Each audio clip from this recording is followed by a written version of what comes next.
بسم الله الرحمن الرحيم الحمد لله رب العالمين والصلاة والسلام على نبينا محمد وعلى آله وأصحابه أجمعين.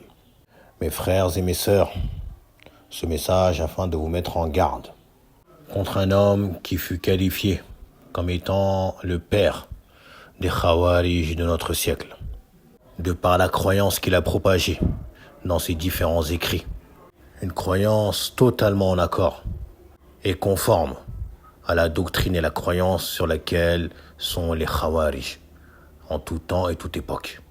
Cet homme qui a été élevé au rang de grand savant mujtahid par un grand nombre de personnalités dans différents pays et contrées musulmanes, tout simplement du fait qu'ils se reconnaissent et qu'ils sont en total accord avec cette croyance fausse et égarée qu'il prônait et qu'il propageait. Et cet homme n'est autre que le dénommé Sayyid Qutb, qui était un théologien égyptien, qui est mort il y a plus d'une 60aine d'années, jugé et condamné à mort par le gouvernement égyptien, de par ses positions et de son lien étroit avec le groupe des frères musulmans, dont il était l'une de leurs têtes.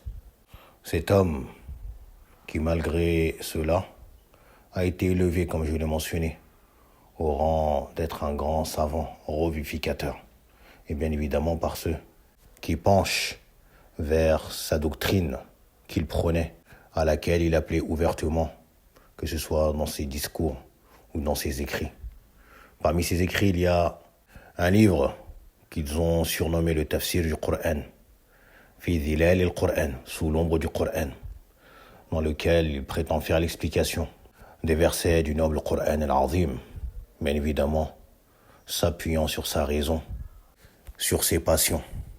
C'est pour cela qu'on trouve dans ce livre qui, malgré le fait qu'il soit rempli d'erreurs, d'ambiguïtés, de croyances fausses et égarées, loin de ce sur quoi était le prophète sallallahu alayhi wa sallam ainsi que ses compagnons, eh bien on trouve que ce livre est diffusé, enseigné, lu dans grand nombre de mosquées, des mosquées tenues et dirigées par des gens qui se prétendent être sur la sunna. Alors que, comme on l'a mentionné, ce livre est rempli de choses qui sont contraires à ce avec quoi est venu le prophète sallallahu alayhi wa sallam, et ce sur quoi il a éduqué et laissé ses compagnons dessus, radiyallahu anhum. Parmi ces énormes erreurs qu'on peut trouver dans ce livre, intitulé Fi Dhilal al-Qur'an, parmi cela le fait qu'il rend mécréant l'ensemble de la communauté musulmane.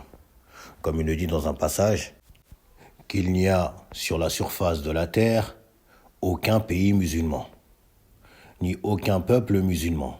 Voilà ce qu'il dit. Il dit qu'il n'y a sur la surface de la terre aucun pays musulman, ni aucun peuple musulman, qui juge avec la législation d'Allah et la jurisprudence islamique. Dans un autre passage, il juge cette société comme étant une société de la période jahiliya. Il dit cette société de la jahiliya, yani pré-islamique, dans laquelle nous vivons. Il dit elle n'est pas une société musulmane. Donc vous voyez la manière dont il caractérise la société musulmane.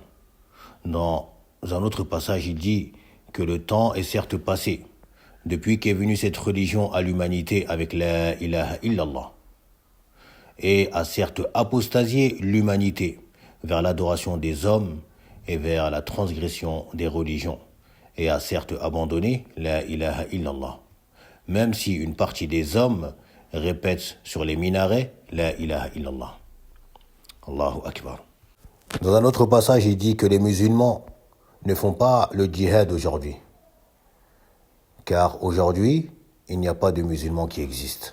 Allahu Akbar. Et ceci est un takfir général, tel celui des Khawarij, sans parler de sa croyance vis-à-vis du Coran, lorsqu'il mentionne concernant le Coran que c'est une création, lorsqu'il dit dans son tafsir concernant le Coran qu'il est comme toute la création d'Allah, il est comme la conception de ses créatures et des gens. Dans un autre passage de son tafsir, il dit le Coran est une apparition universelle, comme la terre et les cieux. Dans un autre passage, il décrit le prophète Moussa alayhi salam comme étant un homme impulsif, colérique, qui est toujours de mauvaise humeur. Allahu Akbar. Donc prenez garde à cet homme, prenez garde à ses écrits, prenez garde à ceux qui publient, ceux qui transmettent, ceux qui enseignent les écrits de cet homme. Car par cela, ils sèment la graine du kharijisme en les gens. Et ils forment des khawarij, des gens qui rendent mécréants les musulmans, des gens qui s'en prennent aux gouverneurs musulmans et à ceux qui les soutiennent ou à ceux qui les assistent dans leurs fonctions. Ils les rendent mécréants, rendent licite leur sang, rendent licite leurs biens, comme ils l'ont fait il y a plusieurs siècles avec le noble compagnon et calife Ali ibn Abi Talib, donc qui a été tué par leurs ancêtres. S'ils n'ont pas eu pitié de Ali ibn Abi Talib, pensez-vous qu'ils auront pitié de vous? Qu'Allah nous préserve de leur mal, qu'Allah ne fasse pas augmenter leur nombre et qu'il les fasse taire à jamais.